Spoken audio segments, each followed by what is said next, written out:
اس نے کہا ابھی تو صحیح ہے۔ اس سے مجھے بات کرتے کرتے ایک دم میرے دماغ میں ایک آئیڈیا آیا۔ میں نے سوچا کہ یار اگر ہم عائشہ کی جگہ کرن کو فلیٹ لے کے دیتے اور اس سے راشن بھی ڈلوا دیتے تو اس نے بھی مان جانا تھا، اور کرن عائشہ سے بھی تھی خوبصورت۔ پر میرے ذہن میں یہی سوچ چلتی رہی، کیوں نہ ہم عائشہ اور کرن کو ایک ساتھ رہنے کے لیے راضی کر لیں، اور میرا دوست ہے بھی امیر، وہ ان دونوں کو افورڈ کر سکتا ہے، اور کل کو میری بھی نوکری لگ جانی تھی تو ہمیں پریشانی نہیں ہوتی۔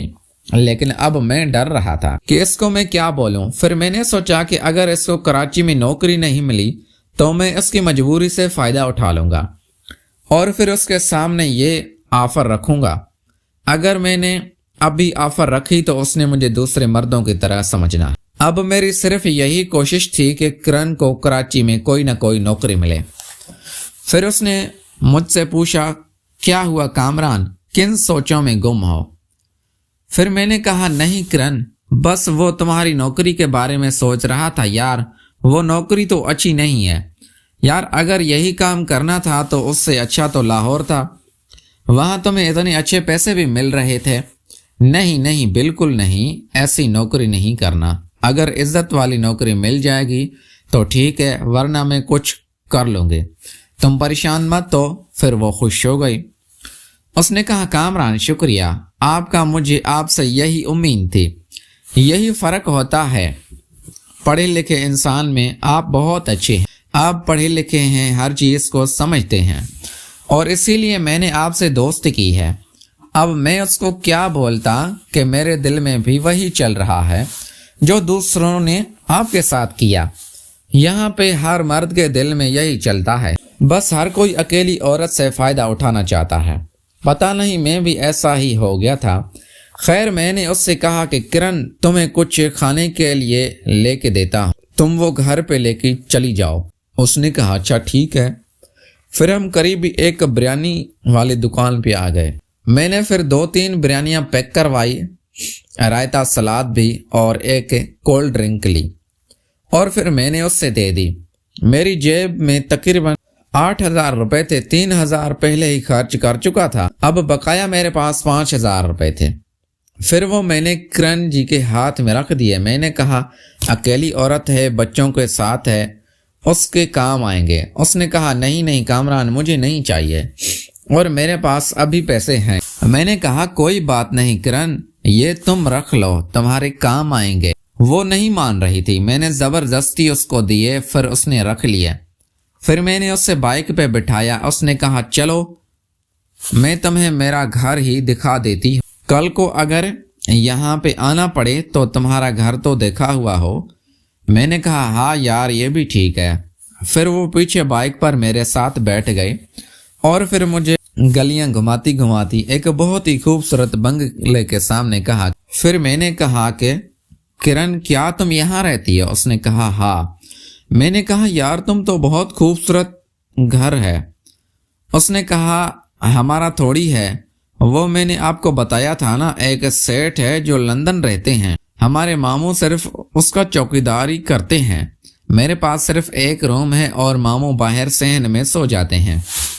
پھر اس نے کہا اچھا ٹھیک ہے کامران تم جلدی یہاں سے چلے جاؤ، ایسا نہ ہو کہ ماموں مجھے تمہارے ساتھ دیکھ لیں اور میری زندگی عذاب بن جائے۔ پھر میں وہاں سے بائک سٹارٹ کی۔ اب میں سیدھا گھر آ گیا۔ میں تو یہ سوچ کے گیا تھا کہ کرن کے ساتھ اچھا خاصا وقت گزاروں گا، لیکن یہ ہماری ملاقات تو 1 گھنٹے میں ہی ختم ہو گئی۔ میں گھر آیا تو 7:30 بج رہے تھے۔ پھر میں نے اپنے دوست کو فون کیا۔ میں نے کہا ہاں یار میں وہ فری ہو گیا ہوں، اگر ابھی چلنا ہے کوئی فلیٹ وغیرہ دیکھنے تو میں آپ کو اٹھا لوں۔ اس نے کہا اچھا ٹھیک ہے آ جا۔ پھر میں نے بائک باہر نکالی۔ امی نے کہا کیا ہوا کامران، کہاں جا رہے ہو، سب خیریت تو ہے؟ میں نے کہا ہاں امی وہ نوکری کے پیچھے لگا ہوں، وہ میرے دوست نے مجھے آسرا دیا ہے، کوئی بینک میں نوکری ہے، بس یہ طریقہ اچھا ہے کہ گھر میں جھوٹ بول دو کہ نوکری ڈھونڈنی جا رہا ہوں، گھر والے پھر سوال نہیں پوچھتے۔ اور پھر میں نے بائک دوبارہ نکالی اور سیدھا میں اپنے دوست کے گھر کے باہر آ گیا۔ پھر میں نے اس سے فون کیا کہ ہاں یار باہر آ جا، میں کھڑا ہوا ہوں۔ پھر اس نے کہا کامران یار ہم فلیٹ کوئی نزدیک دیکھ لیتے ہیں تاکہ ہمیں بھی آنے جانے میں آسانی ہو اور مجھے بھی۔ میں نے کہا ہاں یار پہلے ہم چائے والے ہوٹل پہ چلتے ہیں، پلاننگ بناتے ہیں کہ کس طرح کا فلیٹ چاہیے اور کون سی جگہ پہ چاہیے، اس کے بعد چلتے ہیں نا۔ اس نے کہا اچھا ٹھیک ہے۔ میں دل میں یہ سوچ رہا تھا کہ کرن کے بارے میں بھی اس کو بتا دوں، اب یہ میرا دوست، میرا رشتہ دار بھی بننے والا تھا، بیسٹ فرینڈ تھا لیکن رشتہ دار نہیں تھا۔ اور پھر میں نے یہ بھی سن رکھا تھا کہ جب تک دوستی میں رشتہ داری نہ ہو تو پھر وہ مضبوط نہیں ہوتی۔ پھر ہم چائے کے ہوٹل پہ پہنچ گئے اور میں نے اسے 2 چائے کا آرڈر دیا اور پانی منگوایا۔ پھر وہ چائے لے کے آیا۔ میں نے کہا یار مجھے تم سے ایک اور بات بھی کرنی ہے۔ اس نے کہا ہاں یار بتا۔ میں نے کہا یار میں کراچی آ رہا تھا تو تمہیں پتہ ہے میں ٹرین کے سفر سے آیا ہوں۔ اس نے کہا ہاں یار آتے ہوئے نا مجھے بہت خوبصورت لڑکی ٹرین میں ملی۔ اس نے کہا اچھا، پھر وہ شاید وہ بھی اس چیز کا شوقین تھا جس کا میں تھا۔ اس نے کہا اچھا۔ پھر میں نے کہا یار اس کے ساتھ 2 بچے تھے، وہ طلاق یافتہ تھے لیکن شکل سے کہیں بھی نہیں لگ رہی تھی کہ وہ طلاق یافتہ ہے یا وہ شادی شدہ بھی ہے، بہت خوبصورت تھی۔ اس نے کہا عائشہ سے بھی زیادہ۔ میں نے کہا ہاں یہی سمجھ لیں۔ اس نے کہا اچھا۔ پھر میں نے کہا یار میری اس سے ہیلو ہائے ہو گئی ہے، اور پھر اس نے مجھے بتایا کہ میں کراچی کس سلسلے میں جا رہی ہوں۔ پیارے دوستو اگر آپ کو یہ ہماری کہانی پسند آئی ہے تو ویڈیو کو لائک کر کے چینل کو لازمی سبسکرائب کریں گے۔ ہم اس پارٹ کا دوسرا پارٹ تب اپلوڈ کریں گے جب آپ لوگ ہمیں سپورٹ کریں گے، ہمارے چینل پہ ویوز آئیں گے، تو سپورٹ کیجئے۔ Thanks for watching.